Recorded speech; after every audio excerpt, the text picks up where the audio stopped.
Hey, so we're having a little look at the shoulders, what causes pain and what causes relief in our shoulders, how we align them more skillfully.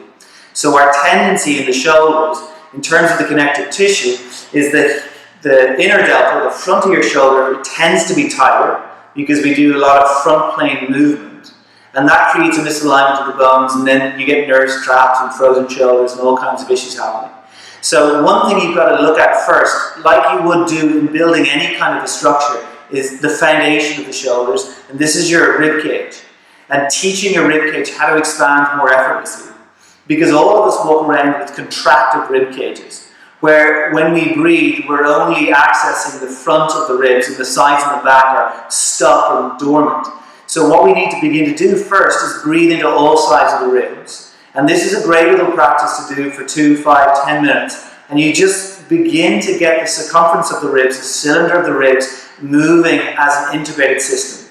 And as you do it, to let the shoulders begin to float a little. So you're encouraging a pulsation of movement, and it'll begin to dilate the muscle tissue. It'll begin to open the whole thing up.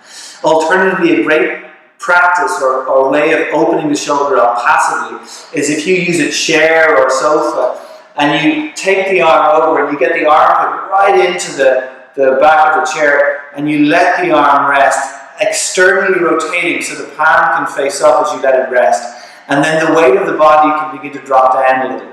And you'll see if my shoulder lifts up, all of this is beginning to relax and open.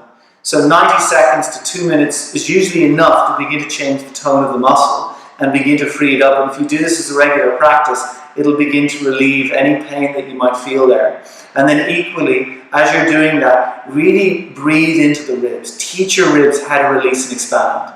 And you're training your connective tissue to do its job more effectively, which is to hold space in your body.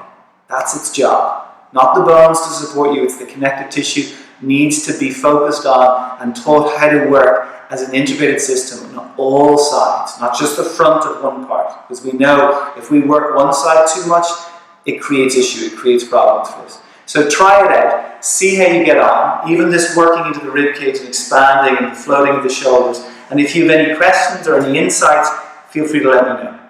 Thanks a million.